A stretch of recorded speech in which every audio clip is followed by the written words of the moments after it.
Bonjour, il est 13 heures et bienvenue au JT de Jean-Pierre Pernaut. Nous sommes en avril 2000 et nous allons aujourd'hui commencer le journal avec l'histoire de Madame Michu qui s'est fait dévaliser son compte en banque par les pédonazis russes de l'Internet après avoir simplement approché sa carte bleue à 3 mètres de son ordinateur. Alors grosso modo, ces mots, c'est ceux qui ont bercé ma jeunesse au début de l'Internet et qui représentent pour moi 5 ans de retard dans l'e-commerce français. Je suis Paul, je suis passionné d'IoT, évangéliste, maker, hacker, et j'entends aujourd'hui dans le monde de l'IoT le même discours que celui qu'on a eu au début de l'Internet. En fait, c'est un discours de peur, très efficace et très vendeur, mais qui est loin de la réalité. Et donc aujourd'hui, j'ai envie de vous parler de sécurité dans l'IoT, mais de façon un peu différente, en ayant une approche qui est plutôt une approche d'ingénieur. On va parler de vulnérabilité, mais on va surtout essayer de parler de solutions. Et l'objectif, c'est de vous donner 10 clés pour faire des IoT plus sécurisés. Alors tout d'abord, la question qu'il faut qu'on se pose, c'est quoi un IoT? En fait, on met plein de choses derrière ce terme-là, et je vais commencer par définir ce qui pour moi n'est pas un IoT. Voilà, celui dont on parle le plus, par exemple, une caméra de sécurité. En fait, ce truc-là, c'est quoi? C'est un ordinateur. C'est un ordinateur connecté à Internet, en général exposé publiquement, et qui fait tourner un système d'exploitation non mis à jour. Bon, ben, forcément, vous allez avoir des problèmes avec. Mais ce n'est pas vraiment de l'IoT, ce truc-là, c'est juste un PC branché sur Internet, on est bien d'accord? Alors voyons ce qu'est un peu plus de l'IoT. On a ce truc-là. Ça, c'est la sensu du téléphone. Hein. C'est un truc, ça communique parce qu'il y a un téléphone qui est à côté. Ça a une portée d'à peu près 10-30 mètres, mais ça commence à ressembler bien à l'IoT. Ça a une durée de vie généralement de 3 ans, après on le jette. Malheureusement, pour cette raison-là, il y a des gens qui se disent que ce n'est pas la peine de faire des mises à jour. Et pourtant, ce serait super facile, puisque derrière, on a une grosse connectivité avec le téléphone. Et enfin, il y a ceux-ci, IoT, qui, moi, sont ceux qui m'intéressent le plus, parce que c'est eux qui font vraiment la révolution de l'IoT et qui font de l'innovation. C'est des objets qui sont vraiment connectés, qui sont complètement autonomes. C'est-à-dire qu'ils embarquent leur propre énergie, leurs propres moyens de communication, et ils vont être capables de discuter sur les réseaux pendant 10 années, à peu près, grosso modo, grâce aux technologies de l'IoT. La particularité de ces objets-là, c'est que les mettre à jour, ça va être par contre très compliqué, parce qu'ils ont très peu de bandes passantes descendantes. Donc là, on va avoir une vraie problématique à prendre en compte. D'un point de vue radio, ils sont accessibles sur des périmètres qui sont de 20 à 60 km. On reviendra là-dessus, on verra pourquoi. Alors, grosso modo, qu'est-ce que c'est qu'un IoT? C'est juste un ordinateur qui est planqué dans une boîte, hein, si on regarde comme ça. Donc, toutes les règles que vous connaissez, vous qui êtes peut-être plus du monde de l'informatique, s'appliquent à l'IoT. D'accord? Il faut la mise à jour, ainsi de suite. C'est toujours pareil. Alors, il y a une chose qui est très simple, et c'est le premier conseil que je donnerai, c'est que si vous avez un IoT et que cet IoT-là, il n'est pas vendu sous forme d'un service, vous allez rapidement avoir un problème. Un problème pour payer les développeurs qui vont s'occuper des mises à jour. Et donc, par conséquent, un IoT qui n'est pas associé à un modèle de service, c'est un IoT qui va rapidement être vulnérable et dont les vulnérabilités ne vont pas être corrigées. Donc, le premier conseil que je vous donne, c'est ne créez pas des IoT qui ne soient pas basés sur des business models de service.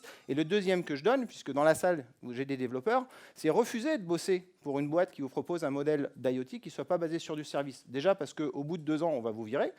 On n'a pas besoin de vous, hein, l'objet est construit, il est produit, donc ça ne sert plus à rien.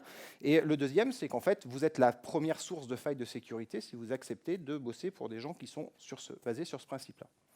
Alors, votre objet ici, vous n'allez pas forcément le développer vous-même, on est plutôt dans une conf avec des gens du software, donc du coup, vous allez vous adresser à des bureaux d'études. Je suis désolé s'il y a des gens des bureaux d'études qui sont là, moi je suis un peu entre les deux mondes, je constate quand même que les bureaux d'études, pour moi, c'est à peu près, enfin même le monde de l'embarqué, c'est à peu près le monde de l'informatique dans les années 90. Je suis désolé de vous dire ça, mais il n'y a pas de framework, il n'y a pratiquement pas d'open source, et grosso modo, il n'y a pas de standard de développement. Donc en gros, quand vous demandez de faire un IoT à un bureau d'études, ça dépend vraiment du gars que vous avez en face. Vous pouvez avoir un super développeur ou pas un super développeur. Ayez juste en tête que les mecs ils sont payés à peu près 20 ou 30% moins cher que dans le monde du dev Java et compagnie. Je vous donne juste une petite idée. Donc bref, le seul moyen de s'en sortir, c'est pas d'espérer que, grosso modo, quand vous donniez un cahier des charges dans lequel vous n'avez rien spécifié au niveau de sécurité, vous aviez un objet qui soit parfait. Non, il va falloir spécifier. Spécifier tout ce que vous avez envie d'avoir. Donc pour ça, il va falloir réfléchir à quel est le modèle de sécurité qu'on va mettre en place, quels sont les risques auxquels notre objet va être exposé. Et puis, moi, ce que je tiens, c'est que par rapport à ces risques, en fait, on prenne du recul et on réfléchisse aux risques par rapport à leur contexte d'exploitabilité. Par exemple, par rapport à la distance à laquelle on peut réussir à les faire. D'accord? Ça, c'est assez important. Et puis qu'on prenne un peu de recul quand on définit les risques, parce que si vous définissez un cahier des charges qui correspond à Fort Knox, grosso modo, il y a quand même peu de chances que vous soyez à même de vous payer ça.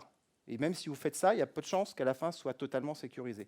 Donc mon quatrième conseil, c'est de dire que vous allez devoir faire des compromis au niveau sécurité. Ça, c'est une obligation, c'est nécessaire, parce que sinon, vous ne pourrez pas vous le payer ou votre objet ne sortira jamais. Et l'objectif qu'on va rechercher avant tout, c'est de rendre la vie des gens qui vous attaquent un peu plus compliquée. L'idée, en fait, quand on sécurise un objet connecté ou n'importe quoi, c'est un petit peu comme quand on met une alarme dans sa maison.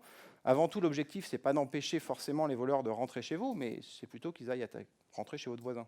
C'est con de dire ça, mais finalement, c'est quand même une approche à laquelle il faut réfléchir. Alors, il faut se dire qu'en face de vous, pourquoi je propose ça? C'est parce qu'en face de vous, vous avez des gars comme ça.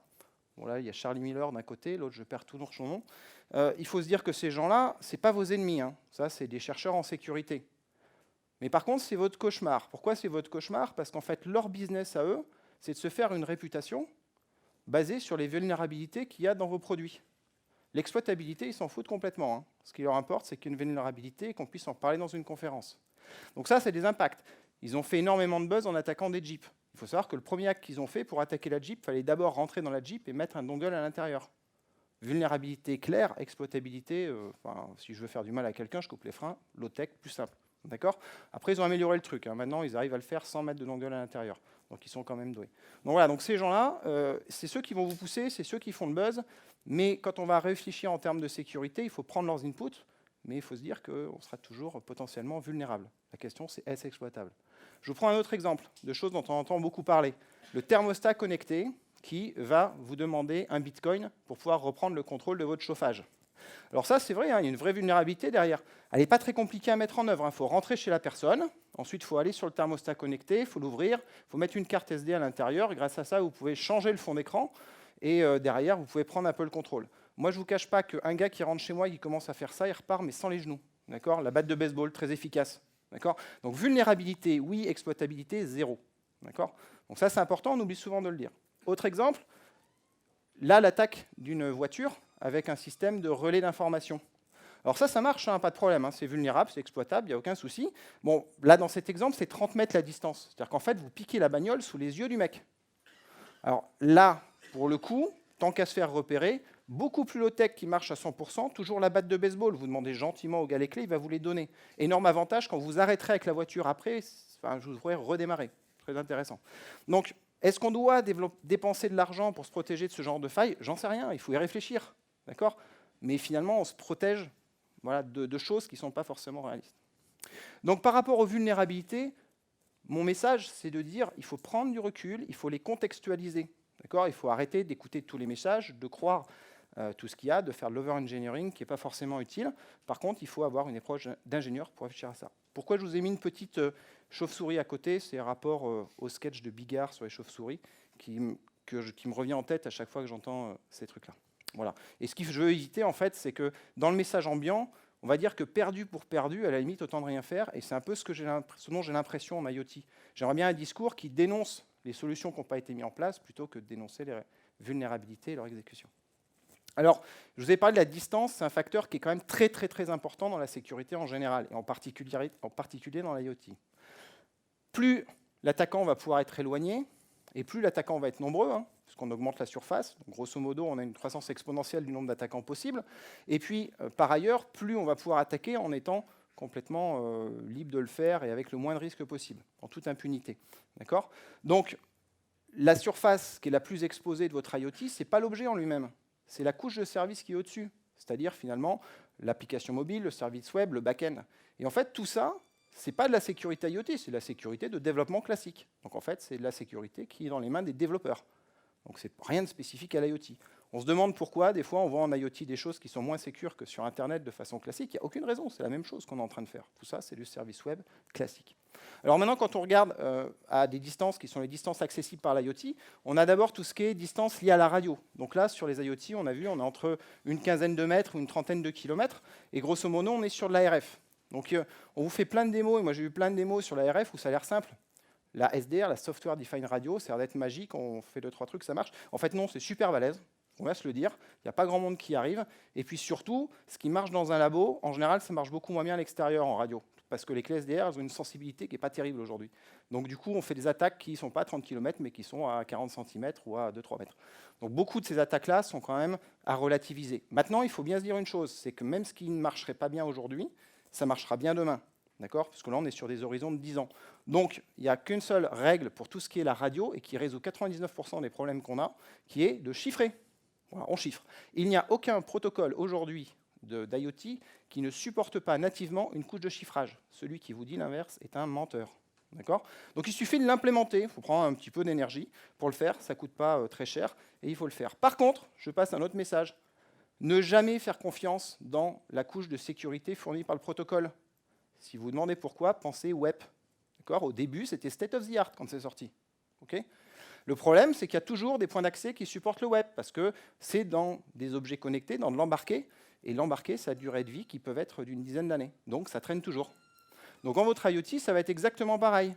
Donc s'il y a une couche qui est fournie par le protocole, ne considérez pas qu'elle est suffisante, elle est juste valable aujourd'hui. Et donc, mon conseil, 7e conseil, c'est d'ajouter votre propre surcouche de sécurité, qui revient un peu à faire du HTTPS over WPA. D'accord? On met 2 couches, comme ça, si jamais il y en a une qui pète, l'autre va quand même mieux marcher. Et puis, comme on est dans un IoT, qu'on ne pourra pas faire trop de mises à jour, mon autre conseil, c'est d'intégrer plusieurs stacks de sécurité, et puis de pouvoir les changer dynamiquement à distance. Franchement, ça ne coûte pas grand-chose au niveau énergie, CPU, ça ne coûte pas grand-chose au niveau flash, ça ne coûte pas grand-chose au niveau mémoire, c'est faisable. Ensuite, il y a les attaques qui sont les attaques locales, donc c'est-à-dire quand on a l'objet en main. Alors, je vous ai déjà expliqué, si on rentre chez moi ou si on va dans une usine pour attaquer l'objet physiquement, il y a quand même de grandes chances qu'on se fasse péter les genoux. D'accord ? Alors, à part si vous bossez pour l'armée, le nucléaire, un truc comme ça, autre sujet, mais pour la plupart du temps, ce n'est pas le cas. Donc, en fait, votre premier ennemi, quand on est sur l'attaque locale, en fait, c'est le consommateur lui-même. En fait, vous cherchez à vous protéger de vos propres clients pour pas qu'ils hackent votre système, grosso modo. Ce qui est quand même un petit peu moins grave que quand c'est l'inverse. Alors là-dessus, revoir aussi, parce que j'ai eu plein de démos où on nous montre des trucs absolument exceptionnels, où un mec branche une sonde JTAG sur l'électronique, on a l'impression que le gars il a fait un truc extraordinaire, et puis de là, il ressort des credentials. Alors, en fait, juste, si vous ne voyez pas ce que c'est le truc, c'est simplement l'équivalent de lancer un debugger, point barre. C'est pas un génie le mec qui a fait ça. Il a branché 3 fils, il a fait un debugger, et ensuite il a dumpé la mémoire. Donc ayez ça en tête aussi, quand on vous présente ça, il faut arrêter d'avoir peur. Alors arrêter un vrai hacker qui a accès au matériel, c'est pratiquement impossible. C'est Fort Knox. J'ai vu des trucs super bien designés, malgré tout, il y a des mecs qui arrivent à rentrer dedans. Donc l'objectif, c'est pas de les empêcher complètement, c'est d'essayer de ralentir au maximum. Alors on peut mettre plein de technologies pour faire ça, par exemple des Secure Elements, ça c'est un truc super bien, ça coûte la peau des fesses, et puis ça vous protège ou pas, enfin quand même assez bien, mais pas de tout, pour protéger vos clés. Alors moi j'ai d'autres solutions, je pense qu'ils sont amplement suffisants, qui coûtent beaucoup moins cher.